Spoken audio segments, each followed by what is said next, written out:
Enggak, tapi gitu. Ana mau apa? Boleh.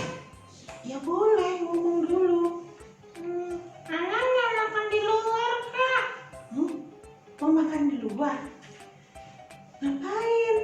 Aku bosan di rumah terus. Bosan. Iya. Boleh ya, Kak ya? Tapi kan sekarang lagi banyak virus di luar. Ada corona. Kan pakai masker. Biar pakai masker, kan sampai sana kalau mau makan, memang maskernya dipasang juga gitu. Terus? Gimana kalau kita pesan aja makanannya? Ngapain? Mau makan yang di tempat yang ada playgroundnya gitu. Mau main juga? Iya. Kalau kita main di halaman depan, Boleh. boleh. Terus makannya? Makanya kita pesan online aja. Boleh ya, Kak ya? Boleh. Ya udah, Ana mau. Makanannya kita pesan online. Iya, Terus nanti makannya di luar situ depan. iya di taman depan. Sambil main. Iya, Karena mana temenin? iya ditemenin. Sambil kita nonton dan kelor juga. Kita nonton. Iya, Nonton dan kelor apa? Apa tuh dan kelor? Don Kelor itu dongeng online keliling dari perpustakaan. Asik. Dengar cerita dari kakak-kakak pendongeng. Aku suka. Aku mau. Iya deh, Kak. Ayo, Kak, segera. Oke deh. Nah, adik-adik semuanya, saksikan Don Kelor dari rumah. Selamat menonton. Dadah. Dadah.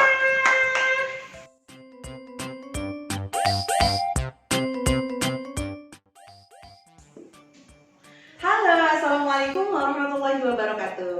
Bagaimana kabar adik-adik dan teman-teman semua yang ada di rumah? Semoga tetap sehat ya. Kembali lagi bersama Kak Isti di Dong Kelor, dongeng keliling online dari rumah. Dong Kelor di rumah Meki. Nah, tadi kita sudah mendengar ada Kak Rahma dan juga Ana. Apa ada adik-adik dan teman-teman di sini yang sama seperti Ana, sedang masa corona tapi ingin sekali makan di luar? Nah, sekarang Kak Isti akan memanggil satu orang pendongeng yang tidak kalah serunya. Ayo sama-sama kita panggil Kak Mul dengan cara seperti ini. Kalau misalnya Kak Isti bilang di atas ada apa, kalian semua jawabnya lampu, kamera, rolling, action. Oke, sudah paham semuanya? Mari sama-sama kita panggil Kak Mul dengan cara di atas ada apa? Lampu, kamera, rolling, action. Assalamualaikum warahmatullahi wabarakatuh dan salam literasi. Perkenalkan, nama saya Kak Mul. Kali ini Kak Mul akan bercerita tentang misteri hilangnya madu.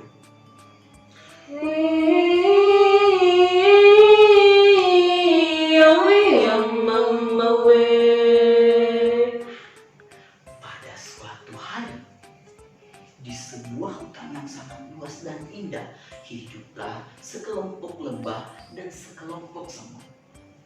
Mereka sangat bersahabat. Persahabatan mereka sudah dikenal oleh seluruh penghuni yang ada di hutan itu. Lebah ini dipimpin oleh Ratu Lebah yang setiap harinya memastikan anggota-anggotanya selalu bekerja. Ada yang membersihkan dinding sarang lebah, ada yang menjaga telur-telur lebah, ada juga yang bertugas untuk mencari serbu sari. Sementara semut juga dipimpin oleh Ratu Semut. Setiap harinya memastikan anggotanya berbaris, bersatu padu, bergotong royong demi kelangsungan hidupnya. Pada suatu ketika, ternyata ada yang tidak senang dengan persahabatan mereka. Satu kelompok tahu. Saya tidak terima. Kenapa madu lebah lebih manis daripada madu kita? Begini Ratuku, menurut informasi yang saya dengar, lebah itu dibantu oleh sekelompok semut. Dia selalu membantu dan memberikan informasi di mana serbuk sari yang manis yang ada di hutan ini. Kalau begitu, apa yang harus kita lakukan? Begini Ratu, bagaimana kalau kita merusak persahabatan mereka? Saya akan masuk ke dalam kelompok mereka dan menyamar menjadi seperti lebah. Karena tawon ini sedikit lebih mirip daripada lebah. Hanya saja tawon lebih besar daripada lebah dan warnanya sedikit lebih hitam daripada lebah. Mereka menemukan ide. Tawon ini kemudian mengambil serbuk sari dari bunga yang berwarna kuning. Kemudian menempelkan hingga menyerupai seperti warna lebah. Ia pun berhasil masuk ke dalam kelompok lebah. Pada suatu malam, saat kelompok lebah ini tengah beristirahat, yang tadinya tawon yang menyamar diam-diam mengambil sedikit demi sedikit madu yang ada di sarang itu, kemudian mengirimkan kepada kelompok-kelompok tawon. Hampir setiap malam dilakukan seperti itu, hingga pada suatu ketika, Kenapa saya melihat setiap hari kita bekerja keras mencari serbuk sari, tapi madunya semakin hari semakin berkurang. Apa yang sebenarnya terjadi? Saya tidak tahu Ratu. Yang saya tahu ini, kami hanya bekerja keras terus mencari serbuk sari sehingga semakin lebih banyak madu kita. Wah, sangat disayangkan. Baik, kalau begitu kita harus mencari tahu. Salah satu di antara lebah itu kemudian keluar mencari informasi kepada siapa yang ditemui dalam hutan tersebut. Ia kemudian mendatangi seekor siput. Om Siput, apa betul kamu yang mencuri madu kami? Aduh, lebah ini. Sepertinya kamu tidak kenal kami. Kami ini tidak makan madu. Kami ini makan lumut. Mana mungkin kami makan lebah? Mana mungkin kami makan madu? Jawab si siput. Akhirnya kemudian lebah itu kemudian mencari lagi sekelompok monyet. Kamu lebah, tumben kamu datang kemari. Ada apa? Begini Om Monyet. Madu kami hilang. Betul, kamu yang curi. Kami ini makan pisang. Kami nggak suka madu. Hampir semua penghuni yang ada di hutan itu ditanya oleh sekelompok lebah, Tapi tidak ada informasi yang dia dapatkan. Akhirnya dia kembali. bagaimana ini? Sudah berhari-hari kita mencari tahu tapi tidak ada hasil. Akhirnya bicaralah tawon yang menyamar sebagai lebah. Baginda Ratu, begini, di antara semua penghuni yang ada di hutan ini, cuma ada satu yang suka dengan yang manis. Menurut saya itu adalah semut. Semut ini sudah lama suka yang manis-manis. Wah, mana mungkin? Dia itu kan sahabat-sahabat kami.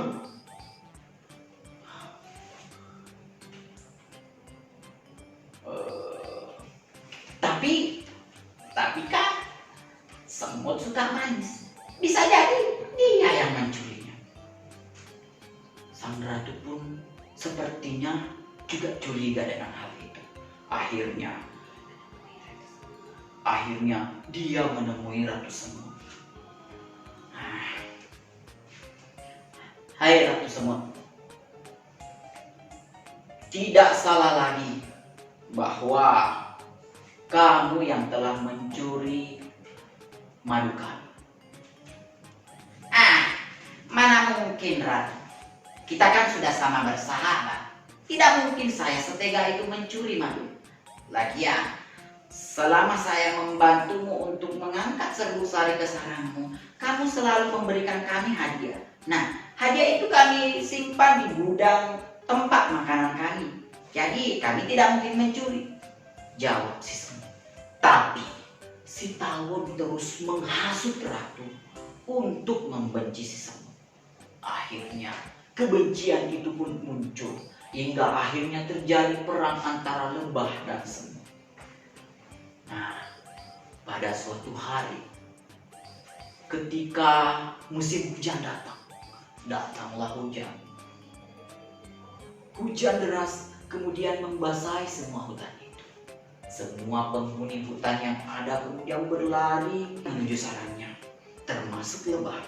Saat sekelompok lebah terbang, tiba-tiba tawon yang menyamar jadi lebah itu seketika pewarna yang ada di tubuhnya itu luntur karena air. Lihat Ratu, sepertinya dia tawon, dia bukan lebah. Dia bukan lebah. Akhirnya mereka tahu ternyata di antara sekawanan lebah ini ada tawon yang menyamar dan kemudian menghasut teman-teman lain untuk membenci sahabatnya. Nah, seketika itu Ratu Lebah pun datang ke semut dan mengucapkan maaf kepada mereka. Tidak hanya itu, tawon pun juga datang meminta maaf kepada mereka karena selama ini dia terlalu cemburu kepada lebah dan kemudian menghancurkan persahabatan mereka. Akhirnya lebah, tawon dan semut pun bersahabat dan saling membantu satu sama lainnya. Demikian cerita saya dari Kang Mul. Semoga kita bisa memetik hikmah dari cerita ini. Wassalamualaikum warahmatullahi wabarakatuh dan salam literasi.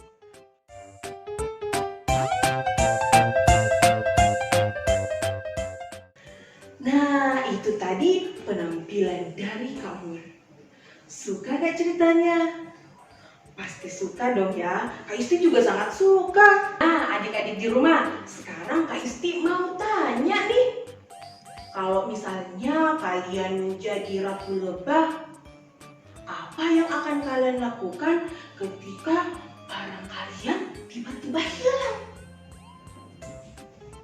Kemudian, kalau misalnya kalian menjadi ratu semut, apa yang akan kalian lakukan ketika kalian dituduh mengambil sesuatu yang tidak kalian lakukan? Dan kalau misalnya kalian menjadi tawon, kalian melihat teman kalian ternyata lebih hebat daripada kalian, kira-kira kalian akan melakukan apa ya? Tulis jawabannya di kolom komentar di bawah ya. Nanti insya Allah Dongkelor akan mencari jawaban yang paling keren. Dan jawaban yang paling keren akan mendapatkan hadiah dari Dongkelor. Wah, seru sekali kan ya? Tentu saja. Dan juga karena Dongkelor sangat sayang kepada kalian, Dongkelor juga memberikan kalian informasi tentang bagaimana kalian tetap bisa membaca buku dari rumah. Caranya gampang. Caranya bagaimana? Gampang sekali. Kalian tinggal mengunduh aplikasi e-Pustaka Kota Makassar dari Play Store kalian. Kemudian kalian bisa menikmati ribuan buku dari rumah saja. Demikian Dongkelor hari ini. Tetap jaga kesehatan ya. Dan jangan lupa untuk selalu menyaksikan Dongkelor di akun YouTube Dongkel Purposely. Sampai jumpa. Assalamualaikum warahmatullahi wabarakatuh.